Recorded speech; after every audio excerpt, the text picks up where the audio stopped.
Sentence. What did your teacher teach in class today? Sentences. Can you make a sentence using the word ball? Buy a ball, Renu. No, that sentence is not correct. The correct sentence is Renu buys a ball. Why? Words grouped together can be called a sentence only when they are placed in the right order, present a complete thought and make complete sense. Definition. A group of words which makes complete sense is called a sentence. A sentence expresses a complete thought and is the basic unit of any language. Sentences in English make statements, ask questions, express requests or commands, suggestions and exclamations. Let us look at some rules of sentence formation in English. The first letter of any new sentence is always capital. She went to the doctor. The doctor was not in his clinic. There is always a punctuation mark at the end of a sentence. I'm going to school. A sentence has at least a subject and a verb. Rashmi laughed. Subject Rashmi. Verb laughed. Subject plus verb plus object is the basic word order in a sentence. He hit the ball. He subject, hit verb, object the ball. A sentence must present complete thought that can stand alone. She called the police. There must be subject-verb agreement in a sentence. Those children go to school by bus. Plural subject children takes the plural verb go. What is a sentence? Look at the animals in the zoo and tell me something about them. I likes rabbits. The correct sentence is I like rabbits. Monkeys bananas.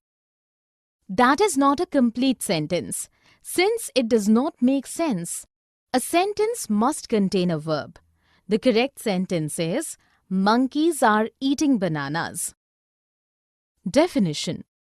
A group of words presenting a complete idea which makes complete sense is called a sentence. Let us look at some sentence structures. If a sentence has one statement presenting one complete idea, it is a simple sentence. The day was very hot. If a sentence has more than one statement presenting more than one thought and both the statements can stand alone as separate sentences, then the sentence is compound sentence. The day was very hot, so we cancelled our picnic. Here, the day was very hot and we cancelled our picnic can both stand alone, separately, as independent sentences, each one expressing a complete thought, joined together by conjunction so.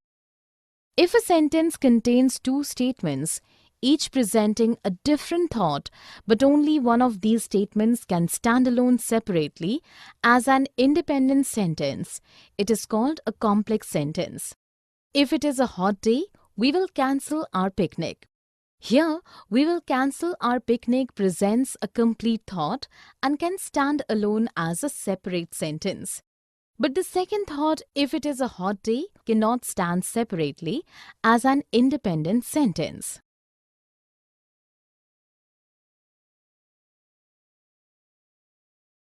Kinds of sentences. What a beautiful picture! Which one do you mean? The one in which you can see the sunset. I can't recall. Please show me the photograph. I will show you later. Do it now. In the dialogues, the girls have used different kinds of sentences to state something, make a request, issue a command, or make an exclamation of joy. The following sentences are examples of different kinds of sentences. Exclamatory, what a beautiful picture. Interrogative, which one do you mean? Declarative, the one in which you can see the sunset. I can't recall. I will show you later. Imperative. Please show me the photograph. Do it now. Definition. A sentence that asserts something or makes a statement is called a declarative sentence. A sentence that issues a command or makes a request is called an imperative sentence. A sentence that puts up a question is called an interrogative sentence. A sentence that gives expression to a strong emotion or feeling is called an exclamatory sentence. Let us look at few sentences. The weather is lovely. How hot the day is. Please pass me the salt. Go out. Where are you going for shopping? The first sentence makes a statement and is declarative sentence. The next sentence makes an exclamation and is an exclamatory sentence. The third sentence makes a request and is an imperative sentence. The fourth sentence is also imperative as it issues an order.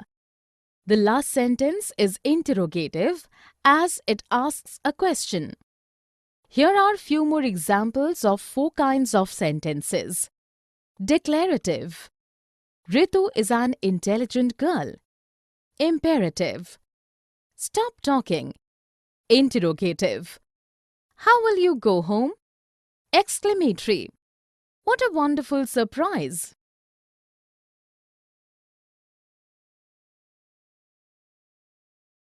The imperative. Stop shouting immediately. Ma'am, Rohan has taken my pencil box. Rohan, give back the box at once. Ma'am, I don't have the box. Both of you get out of the class. Please don't send me out of the class. It is not my mistake. In the dialogues, the teacher and the boys have used sentences that makes a request and give commands. These are examples of such sentences. Stop shouting immediately. Rohan, give back the box at once. Both of you get out of the class. Please don't send me out of the class. Definition. A sentence that issues a command or makes a request or an entreaty is called an imperative sentence. Let us look at a few imperative sentences. Don't fight. Please help me wrap this gift. Have mercy on us. The first sentence is imperative because it issues a command.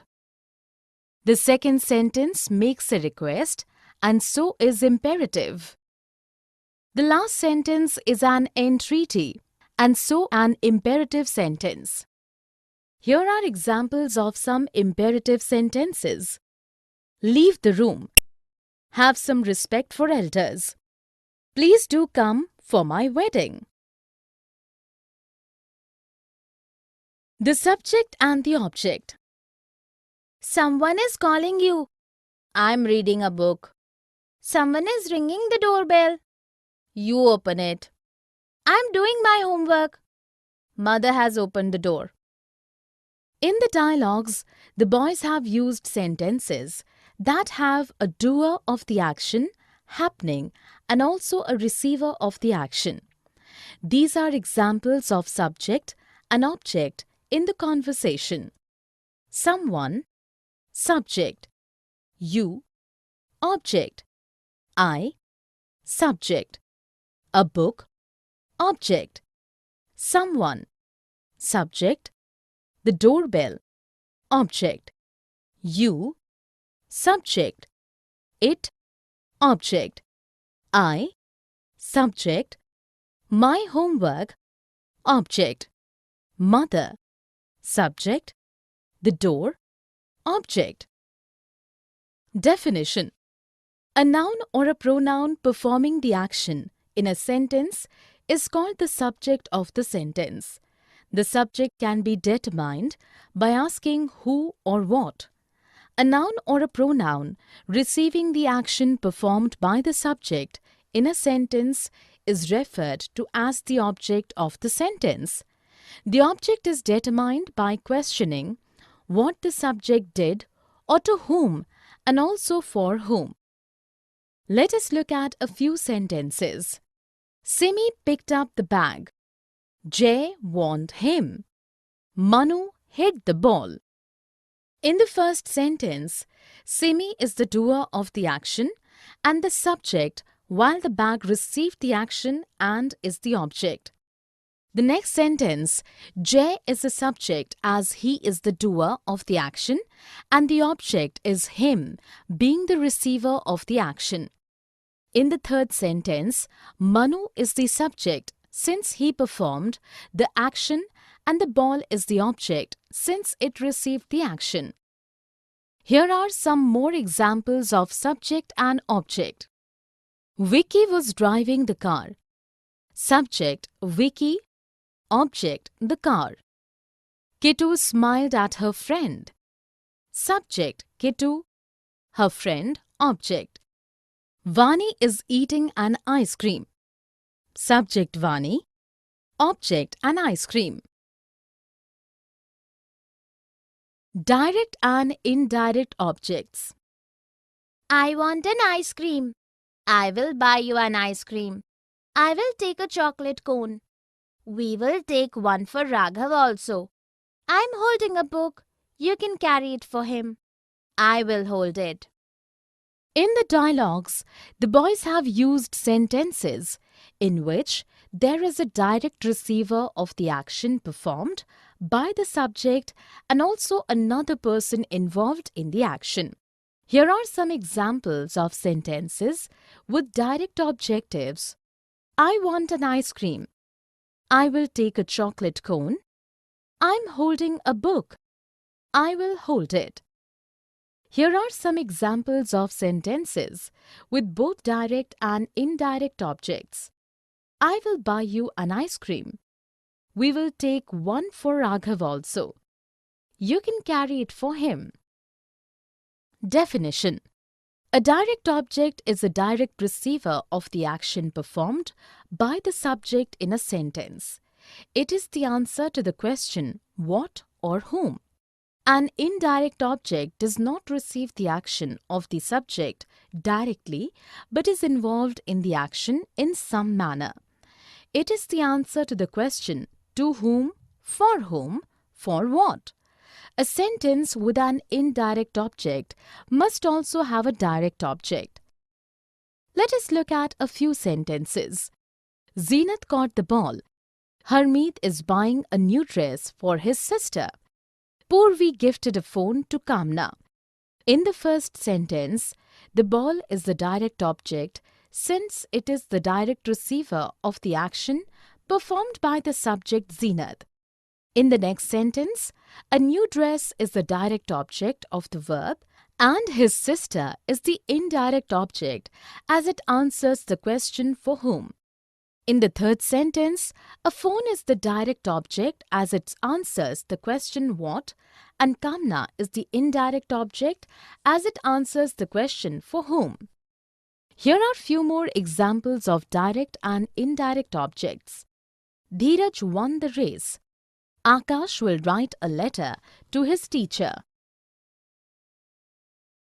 Positive and negative sentences. I'm going to visit Shimla during summer vacations. I'm not going anywhere in the holidays. My parents are busy. My grandparents live in Shimla. My grandparents don't live in another city. They live with us. You can come with me. I cannot come with you. My parents will not allow me. In the dialogues, the girls have used several positive and negative sentences. These are examples of such sentences. Positive. I'm going to visit Shimla during summer vacations. My parents are busy. My grandparents live in Shimla. They live with us. You can come with me. Negative. I'm not going anywhere in the holidays. My grandparents don't live in another city. They live with us. I cannot come with you. My parents will not allow me. Definition: a positive sentence expresses something affirmative. It states something is so. A negative sentence expresses something negative. It speaks of something that is not so. To form a negative sentence, we need to use words like no one, nobody, no, never, not, none, shouldn't, wouldn't, couldn't, can't, isn't, won't, shan't. Let us look at few sentences. Lara is smiling. Raksha has bought a new dress. Madhav does not like to play badminton. Hetal cannot swim. The first sentence affirms that Lara is smiling, and so is a positive sentence. The next sentence also affirms that Raksha has bought a new dress, and so is a positive sentence. The third sentence uses does not to tell us something negative. It is a negative sentence. The last sentence is also negative since it expresses something negative by using cannot. Here are few more examples of positive and negative sentences. Positive: I exercise every day. Shireen pushed Daisy. Negative: I do not exercise every day. Shireen did not push Daisy. Questions. Hello Anish, how are you? I am fine. We are meeting after a long time. Where are you working nowadays? I teach in a nearby school. Do you live here? Yes, I live in this colony. Which subject do you teach? I teach maths. Can you teach maths to my sister? Yes, I can. What time will suit you? 5 p.m. will be fine. In the dialogues, the boys have used sentences that ask questions. These are examples of such sentences. How are you? Where are you working nowadays? Do you live here? Which subject do you teach? Can you teach maths to my sister? What time will suit you? Definition: sentences are often used to ask something. Such sentences are called questions and have a question mark at the end. Sentences which put up questions are also called interrogative sentences. Let us look at few sentences. When will you go to office? Why did you not come for the party? Should I go to the doctor? The first sentence is a question as it asks something and has a question mark at the end. The next sentence also interrogates and ends with a question mark. So it is a question. The third sentence also is a question as it demands an answer and has a question mark at the end. Here are few more examples of questions. Do you like pizza? What are you doing? How do I solve this problem?